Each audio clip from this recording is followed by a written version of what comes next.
আসসালামু আলাইকুম রহমতুল্লাহি ওয়া বারাকাতুহু। আলহামদুলিল্লাহি ওয়া কাফা ওয়া সালামুন আলা ইবাদিহিল্লাযীনা ইসতাফা, আম্মা বাদ। সুপ্রিয় দর্শক শ্রোতা, দেশে এবং প্রবাসে যে যেখানে আছেন, আপনাদের সবাইকে স্বাগত জানাচ্ছি আমি আবু সালেহ নায়েব আলী, পিসফুল টিভির পক্ষ থেকে।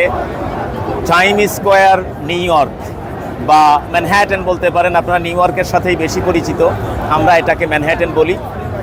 অর্থাৎ নিউ ইয়র্কের মেইন সিটি ম্যানহ্যাটেন, এবং সেই ম্যানহ্যাটেনের একেবারে প্রাণকেন্দ্র হচ্ছে টাইম স্কোয়ার।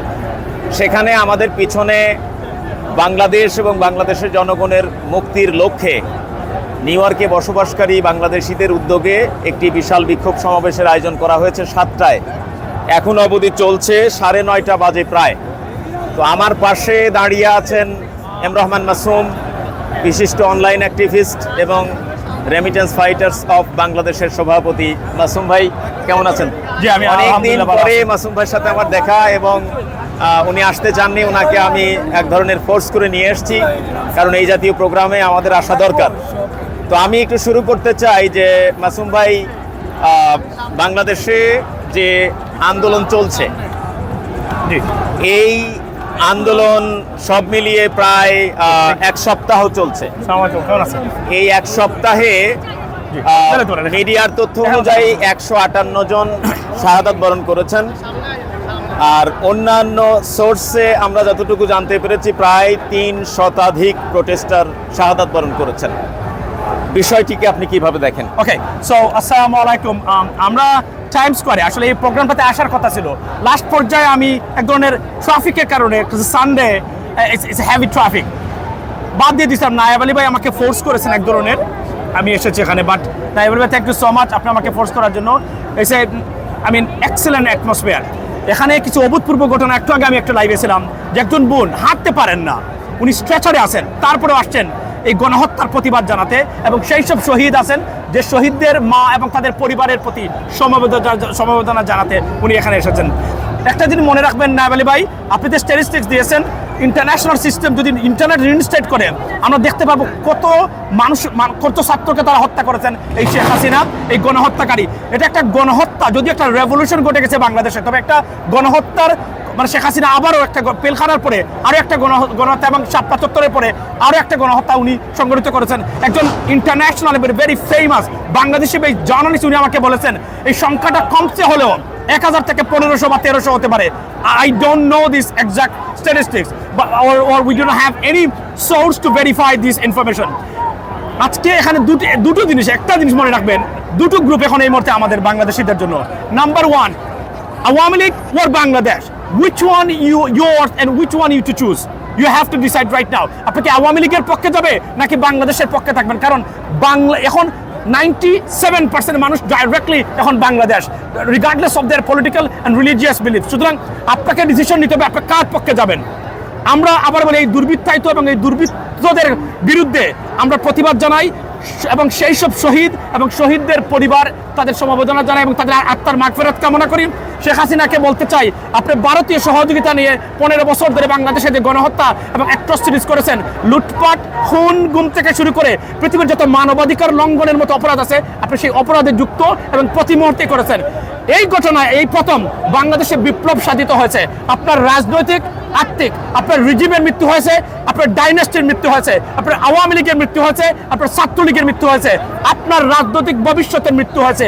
এখান থেকে হয়তোবা ফিজিক্যালি আপনি রাষ্ট্র ক্ষমতায় আছেন, বাট কতদিন থাকতে পারবেন সেটাই দেখার বিষয়। তবে আমি আপনাকে মনে রাখি, বলি, আপনি ব্লাডথার্স্টি অ্যান্ড ককচার একজন মহিলা প্রধানমন্ত্রী অনতিবিলম্বে প্রতিবাদ করে বাংলাদেশের মানুষের কাছে বাংলাদেশকে ফিরিয়ে দিন।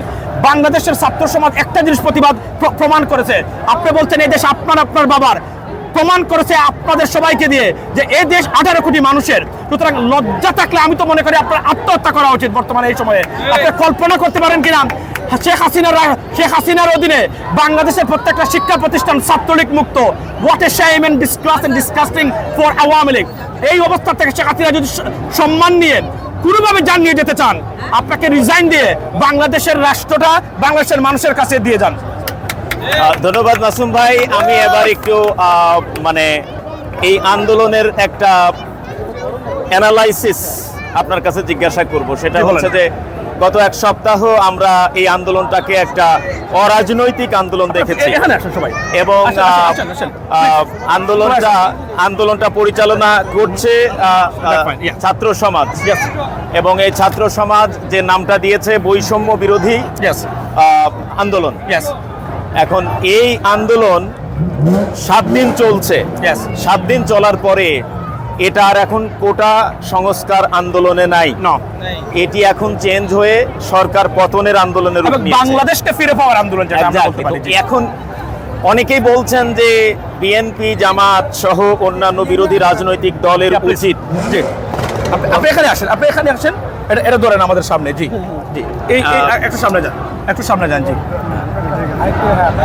অনেকেই বলছেন যে আপনার এই আন্দোলনে যদি বিএনপি জামাত কিংবা অন্যান্য বিরোধী রাজনৈতিক দল অংশগ্রহণ করে তাহলে সেটা রাজনৈতিক মরকে রূপ নেবে, সেক্ষেত্রে এই আন্দোলনটা নস্যাৎ হয়ে যাবে। জি, আপনি কি তাদের সাথে একমত? আমি মনে করি বরং আওয়ামী লীগ জামাত এবং বিএনপি যদি এটাতে সংযুক্ত না হয়, এখানে তাদের রাজনৈতিক মৃত্যু। এক্স্যাক্ট। তাদের উচিত হলো, কারণ এটা অধিকারী আন্দোলন, যেখানে অধিকারী আন্দোলন সেখানে রাজনৈতিক দলগুলোর অংশগ্রহণ। যদি এটা পলিটিক্যাল কারেক্টনেসের কোনো জায়গা নেই এখন বাংলাদেশে। এখন বাংলাদেশকে রক্ষা করা, 18 কোটি জাতিকে রক্ষা করার, একটা 18 কোটি মানুষকে রক্ষা করার এই মানে এটা আন্দোলন নয়, এটা হচ্ছে do or die, make or break এই সিচুয়েশনে। সুতরাং বিএনপি জামাত যদি এখানে না বরং সংযুক্ত হয়, এটা তাদের ব্যর্থতা এবং তাদের মুখ লুকানো দরকার। এবং তাদের সংযুক্তিটা সময়ের দাবি, কার্যকারিতা, এগুলো হচ্ছে তাদের একটা বাহতাবাজি। কিসের আন্দোলন? প্রত্যেকটা অধিকারের আন্দোলনই তো রাজনৈতিক আন্দোলন। এক্স্যাক্টলি। এগুলো তারা এই কথাগুলো বলে তারা এটাকে ডিমিনাইজ করতে চায়। এটা একটা ট্র্যাপ তাদের। এবং এই 15 বছরে এই ধরনের দুর্বৃত্তায়িত বক্তব্য দিয়ে তারা গেছে। কিন্তু প্রধানমন্ত্রী শেখ হাসিনা, আপনাকে বলি, আমি বলছিলাম না আজকে যে আপনার যে রেজিম আছে, আপনার ভবিষ্যৎ রাজনীতির মৃত্যু হয়েছে বাংলাদেশে। শুধুমাত্র ফিজিক্যালি আপনি এই জায়গাতে আছেন। এখন সময়ের ব্যাপার, আপনি কবে যাবেন, কারণ 97